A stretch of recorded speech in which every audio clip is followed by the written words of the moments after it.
O que será que o mundo dos esportes tem para ensinar sobre negócios? Olha, é muito mais do que a gente pensa. Hoje, vamos mergulhar em como essa maestria que eles têm com análise de dados pode trazer lições, nossa, poderosíssimas para qualquer tipo de empresa. E essa citação, ela resume tudo. No esporte profissional, a competição é simplesmente implacável. Não é só sobre ter talento, sabe? É uma busca constante, super intensa, por qualquer coisinha, qualquer vantagem que possa levar à vitória. Só para a gente ter uma noção da escala, esse valor aí foi a receita da NFL, a Liga de Futebol Americano, só em 2018. Esporte profissional é um negócio gigantesco. Mas o verdadeiro ouro não está no campo, não. Está nos dados que eles conseguem gerar. Então vamos lá, qual é a grande lição? Não é sobre publicidade, não é sobre marketing. É algo muito mais fundamental.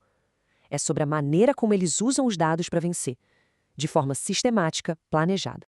A razão pela qual os esportes estão tão, mas tão à frente na análise de dados é por causa da natureza da competição deles. É tudo muito claro, constante e o risco é altíssimo. É vencer ou perder. Não tem meio termo, sabe? E é isso que força a inovação. Certo. E isso já nos leva direto para a primeira grande lição. O maior erro que as empresas cometem é achar que precisam de mais e mais dados. O mundo dos esportes ensina que o foco tem que ser outro. Esse é o desafio de qualquer organização hoje em dia, né? É um dilúvio de informação. Por onde a gente começa? As equipes esportivas, com objetivos tão claros, aprenderam a navegar nisso de um jeito muito, muito eficaz.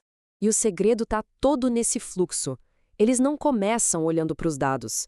Eles começam com o objetivo claríssimo de vencer. A partir daí, eles identificam um problema específico, tipo, qual jogador deveria sair do banco agora? E só então eles usam os dados como um dos insumos para resolver esse problema, junto com a intuição e a experiência de todo mundo. E aqui está o ponto crucial. Líderes de negócios podem transformar suas metas em problemas bem claros, solucionáveis, igualzinho uma equipe esportiva faz.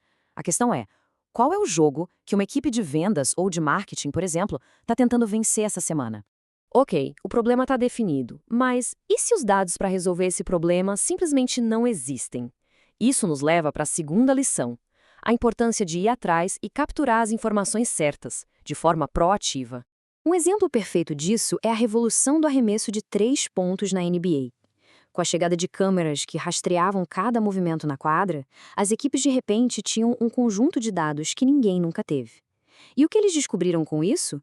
Bom, reescreveu a história do basquete moderno. E o que essa análise mostrou é brilhante de tão simples.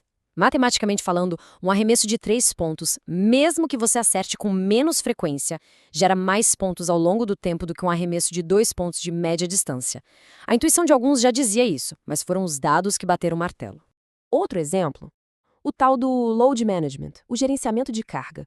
Usando dados de tecnologias que os atletas vestem, que medem tudo, desde batimento cardíaco até a qualidade do sono, as equipes conseguem proteger seus ativos mais valiosos, os jogadores.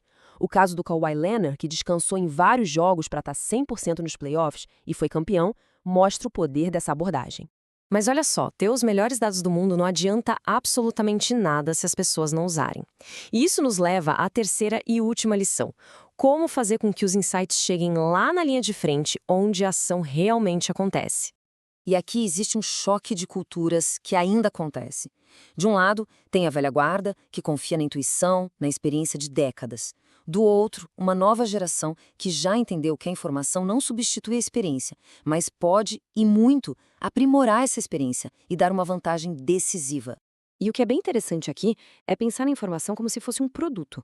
Um insight analítico é inútil se ficar preso numa planilha. Ele precisa fluir, da diretoria para a comissão técnica, que traduz aquilo numa estratégia prática, para o jogador, que é o usuário final. E o ponto-chave é esse aqui. A melhor comunicação sobre dados muitas vezes nem usa termos técnicos. É sobre traduzir análises super complexas em conselhos simples e diretos, tipo, tenta essa jogada aqui, ou muda sua postura desse jeito. Ok, vamos juntar tudo. Se fosse para tirar só 3 ideias do Manual de Análise de Dados dos Esportes para levar para uma empresa, seriam estas. Comece sempre pelo problema de negócio que precisa ser resolvido. Segundo, seja proativo. Se faltam dados, invista em tecnologia para capturá-los. E terceiro, e talvez o mais importante, lembre-se que isso é uma mistura de ciência e arte. Os dados informam, mas a experiência e a intuição ainda são cruciais. E para fechar, fica a pergunta: qual é o jogo, aquele jogo claro e bem definido que a organização está tentando vencer? Definir isso com a mesma clareza de uma equipe esportiva, bom, pode ser o primeiro passo para uma verdadeira revolução de dados.